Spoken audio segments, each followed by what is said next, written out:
Perfect, perfect. All right, so I'm talking about how to extract the most out of your list and the fact that you should not ever give up on your list and on your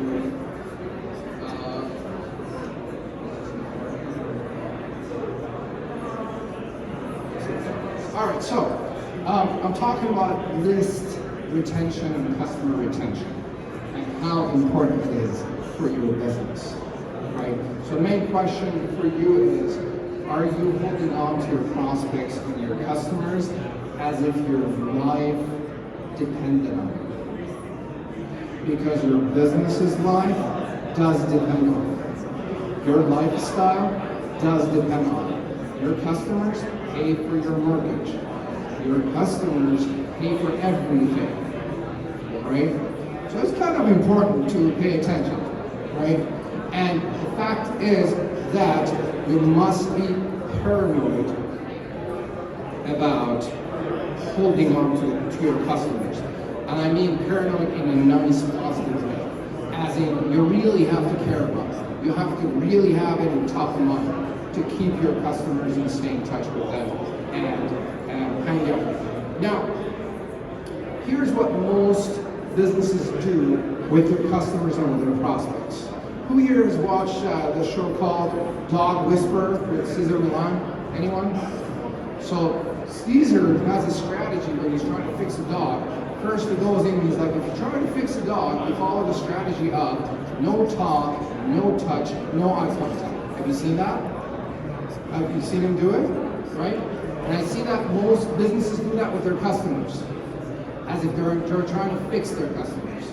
No talk, no touch, no eye contact with their customers and prospects, right? And so here's our team here. We're hanging out together. We're focused on lead generation. We're trying to be happy, and the customer's kind of left out there on their own, right? Now, let me share with you my own personal experience at a furniture store. 7 or 8 years ago, I bought my new house with my wife. We went out there and bought furniture, and I swiped my credit card for $10,000. The salesperson that I was talking to and I was working with told me that he's going to check on the inventory and he's going to let me know when it's going to be delivered. And all right, we went home. A day or 2 or 3 days later, this guy did not call me. So I called him up and I swiped my credit card for 10 grand. I'm like, dude, where's my furniture? He goes, oh, I'm so sorry. I'm going to check on that. I'll get back to you tomorrow. This tomorrow did not come. A few days later, I actually drove into the store and I walked in on him. I'm like, do you remember me? I'm the guy who swiped his credit card for 10 grand. Where is my furniture? Oh, I'm so sorry, Mostafa. I'm going to check on it and I'll get back to you tomorrow. I'm like, are you sure? He's like, yeah. Anyway, he never called. The furniture did get delivered. They came in and they set it up. And I remember on the day of and the day after, I was expecting a call from this guy who promised me to call me a few times, and he never did, right? And I was expecting a call to say, hey, did the furniture arrive? Was everything okay? Any problems with this whole process? None of that. Here's a couple of very important questions that he could have asked that he never asked. 1, do you need any other pieces of furniture and stuff? Answer, yes. Young family, new house, I probably needed more furniture. Second important question that he never asked, do you know anyone else that might need furniture? Right? So, guess who did not get repeat business? Mr. Genius. Guess who did not get referrals? Mr. Genius. In my honest opinion, in the past 8 or 9 years, this guy cost himself with this one transaction about $200,000. Right? I mean, I'm one guy, I swipe my credit card for 10 grand. I know a lot of young families, a lot of people that are growing, moving their houses, and the rest of it. 200 grand, one transaction in 10 years. Right? So, why should we care about our existing leads and customers? Number 1, it is much easier to get conversion from your existing customers and leads that have raised their hand and said, I have a problem, I need your help, right?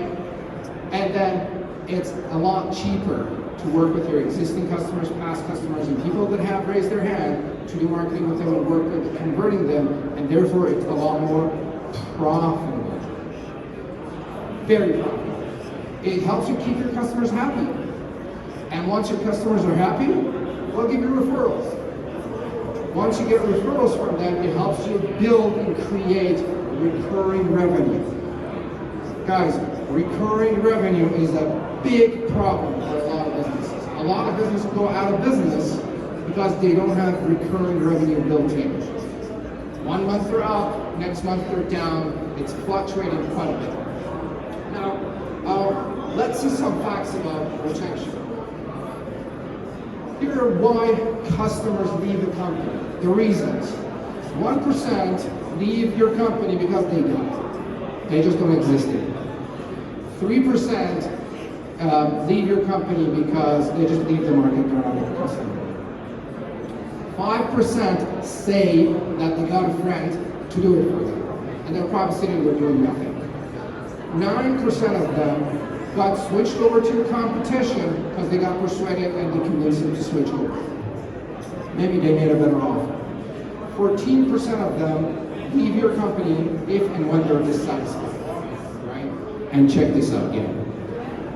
Up to 68% of your customers would leave you if you don't stay in touch with them because they believe and perceive that you care about them. And quite frankly, if you do care about your customers, you would stay in touch with them. Does that make sense? Like with your friends and family members that you care about, the ones that you care about, you stay in touch, right? Can you imagine like you don't call your best friend for like 3 months, right? And be like, I didn't want to bother you. What kind of response would you get? Let's see some more facts about power of retention. A 5% increase in your customer retention rate can increase your profitability between 75 to 100%. Who here knows about the 80-20 principle? Most people do. 80% of your future revenue will come from 20% of your existing customers. 80-20, all over the place. It is far easier, about 50 to 70% easier to sell to an existing customer versus a 5 to 20% chance of selling to a brand new customer on Facebook and LinkedIn and YouTube. Why? Because these people already know, like, and trust you, and they have transacted with you. Average Joe on Facebook has absolutely no clue who you are. You have to go through this whole long process of building your credibility and expertise and showing that yes, you can take care, help them with what you do. Now, here's another big component of this. Attracting new customers will cost you 6 to 10 times more than keeping your existing customers and nurturing them. In my world, over the past 15 years or so, it costs us about $100 to $500 to get a lead. And that's a combination of time, money, and other resources. It's just not cash. I have to pay people, I have overhead, I have other marketing costs. It's not just the pay-per-click cost that I pay to Facebook. Am I making sense here? Right? Versus if you spend 10 to 50 bucks per year per customer, you get to keep them, have them come back, give you repeat business, give you referrals. And referrals is sweet business. You have like a 50 to 80% chance of closing a referral versus a 5 to 20% chance of closing a brand new business. Now, what is the solution to all this? We've all heard that the fortune is in the follower. Let me hear you guys one more time, twice as loud. The fortune is in the perfect. You guys know what I'm talking about. Let me give you the story about how I came to this follow-up thing. I ran an agency from 2010 to 2018. We did A to Z digital marketing for our customers. Every time I ran out of cash or customers or leads and prospects, I would pull my hair out for a few days. I would worry about it. Sometimes I would run out of cash and I would have like payroll and bills to pay. So I would worry about it for a few days, and then I'd come to my senses and I would realize that I have a list of customers and prospects that I haven't called for a while. So I would pick up the phone, and I would call my list, and I kid you not, on the day of, shortly after, I would get cash, appointments, referrals, you name it. Here's where the cash came from, upsells to existing customers. And there was always a bunch of people that owed me money that I haven't collected. So I called them up and said, you owe me money, right? Who here has forgotten about collecting money? Raise your hand if you've done that. Nobody? You're always collecting on time? I've done that. Anyway, so results on the day of. This has been our most profitable, highest converting marketing activity, period. Now, here's how we help our customers. I run a call center specializing in follow-ups and customer retention. We only do follow-ups, we specialize in that, and that's all we do. The biggest problem that we solve is the fact that most businesses have a list of customers and prospects, and they're out there spending a ton of time and money to find new customers while totally ignoring their existing customers and prospects. The second biggest problem is that some of these people, they know they should stay in touch with their list, but they don't have the time, the manpower, the systems, and the resources to do it. And here's a good one. Most people hate to pick up the phone.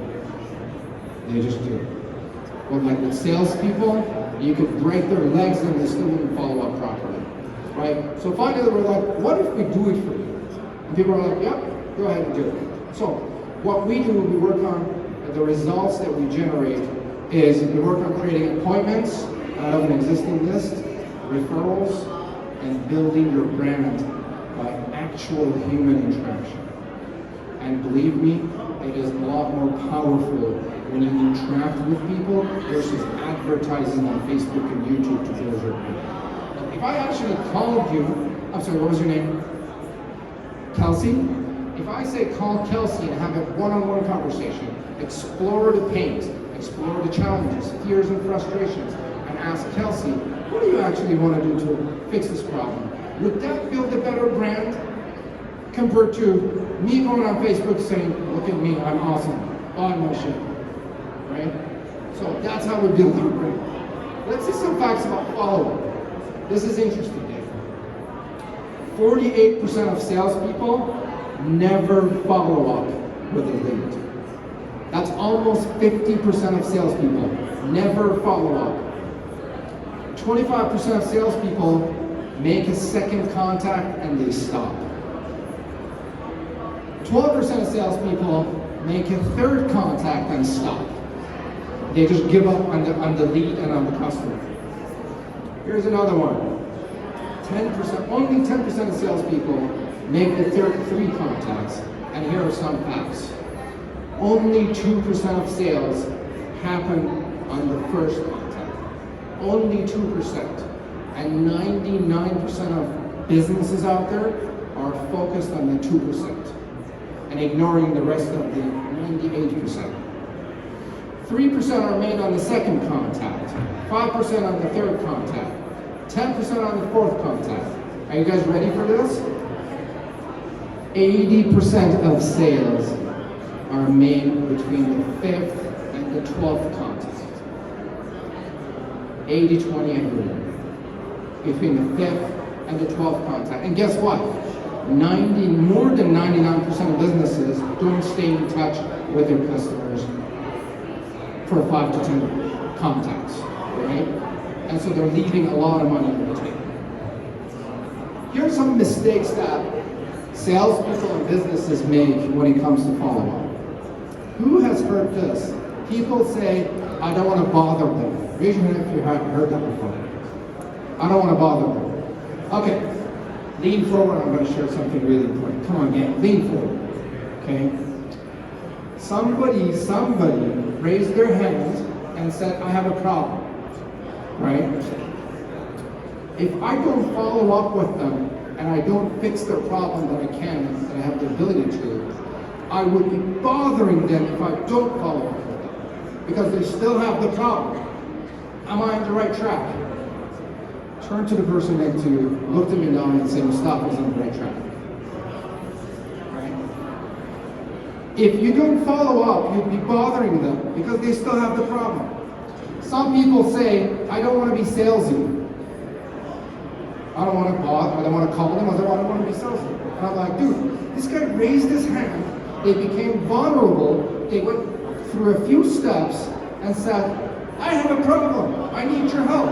And here I'm sitting back like, I don't want to be salesy. Are we hurting them by saying that? Yes. Are we hurting ourselves by saying that? Quite a bit. Am I hurting my family and everyone around me by saying that? Absolutely. Right? Here's another good one. People said they'll call me when they need me. Isn't that kind of selfish? Right? Someone did actually raise their hand and said, I need help. And now I'm like, they'll call me if they need me. Like, they already called you. Come on. Right? We need to be responsible enough. Here's an important point again. Are you guys with me? We need to be responsible enough to follow up with our customers. Right? Here's the next step to that. We need to be responsible enough to hold our customers responsible to fix their problem. And sometimes we need some persistence. You guys with me? We need some persistence to get them out of their own way so we can help them. Nod your head if you know what I'm talking about. Right? So, here's what happens if you don't follow up with your customers. Your customers will feel ignored and they still have the problem. Right? If I don't follow up with the problem, they still have it. They're still experiencing challenges, fears, frustrations, and all sorts of things. You will worry about your next sale and your next customer and where your next sale comes from if you don't follow up. Right? You're going to spend more money on new lead generation. You're going to spend more money on Facebook and LinkedIn and this and that. And here's the important part. If you don't follow up, you're most likely leaving 6, 7, or 8 figures on the table, depending on the size of business that you're in. Can you guys hear me on the back? Is this sound coming okay? So, can you have lean forward one more time? Come on, lean forward. This is very expensive. Turn to the person next to you and tell them not following up is expensive. Come on. This is 6, 7, or 8 figures expensive, depending on the type of business that you're running. Okay. Here are top 3 places people leave money on the table. Number 1, by not following up, your leads. You spend a lot of time, money, energy, and resources to find a lead, to bring them in. You maybe have 1 transaction or 2 with them, and then you stop following up. You're leaving a ton of money on the table, right? You guys want a pro tip? Even if the person in front of you is not qualified, maybe they know someone that is. And unless you ask them the question of, I'm sorry, what's your name, sir? Yeah, Craig. Craig, let's say that you tell me, Mostafa, I'm not in the market for your services, right? Let's tell me that you don't want to do business with me. And then I'll be like, Craig, who do you know that may be leaving money on the table? Could you think of anybody? Just one person, right? Maybe he doesn't want to do business with me, but maybe he knows 1 person or maybe 10 people that want to do business with me. And unless you ask and unless you follow up, you probably would not get that, right? So leads, next one, your existing customers. Most businesses, as long as the customer is paying, they don't follow up. Who here has had this experience before? They call you when your payment fails. And they're like, your payment failed. But buddy, I've been paying non-stop for 7 years, and the only time that I hear from you after 7 years is when my payment fails. The rest of the time, you never bother to call me, right? Right? So you're like pissing off your customers. And then there's your past customers. Here's the opportunity. Someone came in, did business with you, right? Couple opportunities. One, they could probably do repeat business with you, right? Now I know some people are like, maybe heart surgery, right? You're not going to operate under heart twice, maybe once. But here's the second opportunity. Who do they know that they could refer to and get repeat business from? Okay. So here's what follow-up can do for you. So follow-up can turn cold leads into warm leads. And then follow-up can turn warm leads into customers. And if you follow up properly, customers become loyal customers become referral partners, and then referral partners give you more leads. And this could turn and make a money-making machine for you. Who would like a money-making machine? You just have to simply follow up with it, right? It's simple. So what should I do next? This is all good information, and who should follow up? So what I would suggest is you need to gain clarity on what's working and what's not working for you. So what I've done is I've created an assessment for you where you answer a few questions and understand what's working for you, what's not working for you, get some details of what are the gaps with your follow-up system and what you need to focus on. Is that cool, gang? So on your phone or on your computer, go to followupassessment.com. The URL is followupassessment.com. It only takes 5 minutes, and I've also actually included another gift for you along the same lines that will help you with this entire process. Okay? Followupassessment.com. How are we doing for time? Not too bad. All right, I'll stop for questions. Any questions about this? Any feedback? Any concerns? Yes.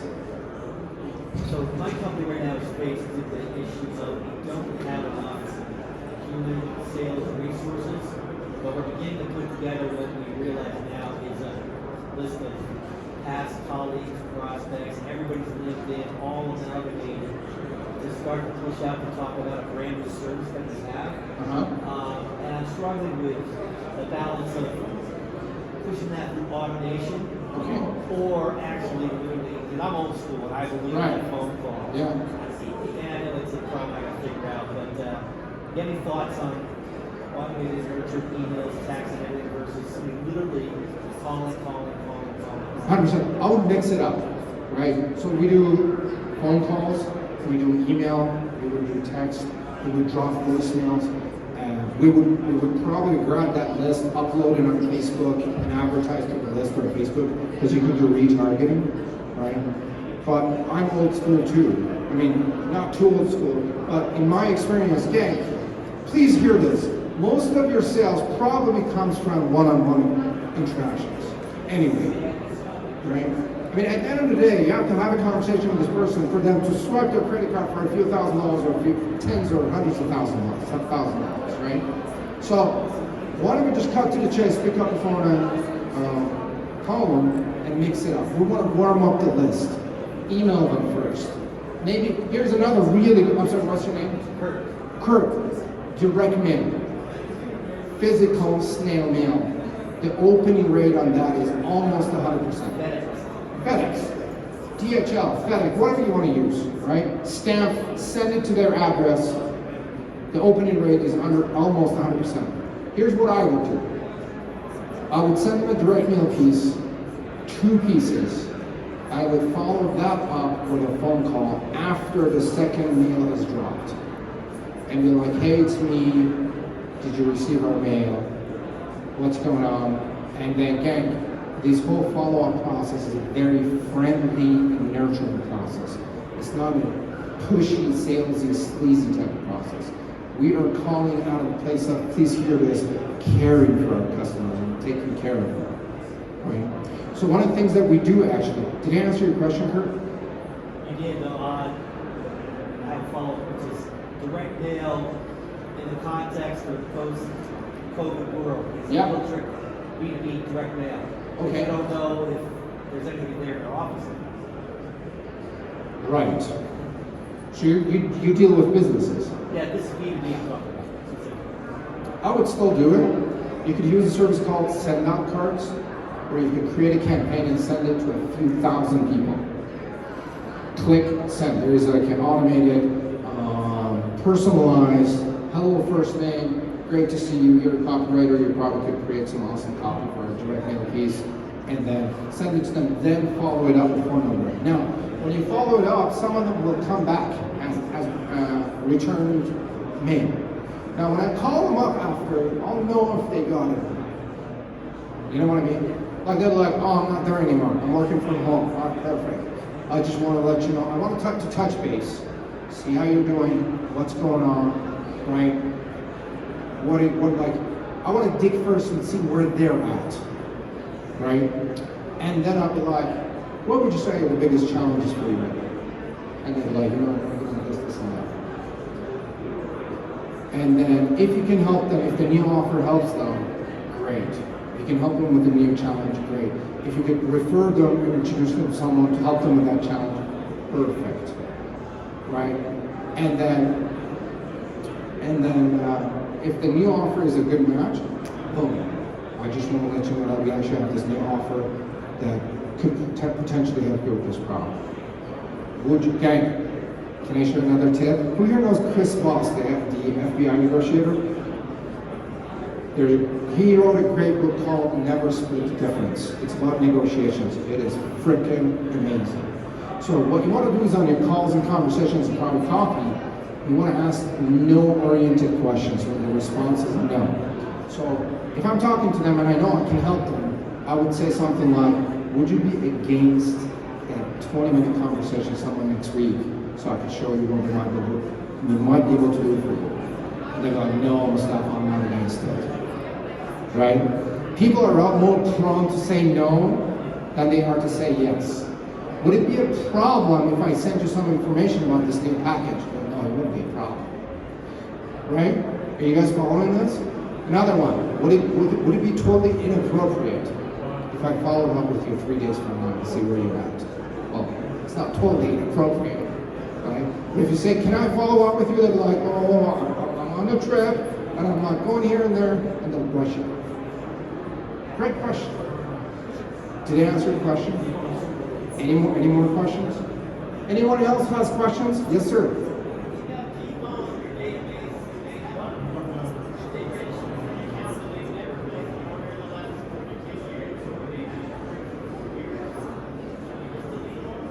No. We would do reactivation calls to those people, reactivation campaigns. Yeah, so that's one way to engage with this. Right. Did you send it through email? The surveys? So what we do is we're talking about the human interaction. Like pick up the phone and call them, because you got to realize that these guys we're getting bombarded with email. Right? How many offers are they getting in their inbox every day? You're probably one of 100 on a good day. But if you pick up the phone, we have even called the list of our unsubscribed email people. Why? They don't want to see my email anymore, right? They're like, Mostafa, I know what you do. I've been seeing your shit for like 3 years, right? But if I call them up and say, Katie, it's Mostafa here. Did I catch you at a bad time? No, you didn't. That's another no-oriented good question, right? You're a lot more likely to get a positive no out of that. Did I catch you at a bad time? No. Well, and here's stating the obvious. I know I haven't been in touch for 2 years. I'm sorry. But I heard this guy talk over the weekend and I came to my senses and I'm calling to apologize and I want to say hi. That's an honest conversation. Do you think they're going to respond negatively to that? Probably not. Where are you at? What's going on? How's life? How's business? How's family? What are you up to these days, right? Can we set up a call? Would it be a bad idea to set up a call next week to touch base? And that way we have a human interaction. Because we got to realize this is such a digital day and age where people are just sweeping on, touching things on the phone and deleting email. The human component is missing, big time, right? Now when we call them up and have a conversation, it makes a difference.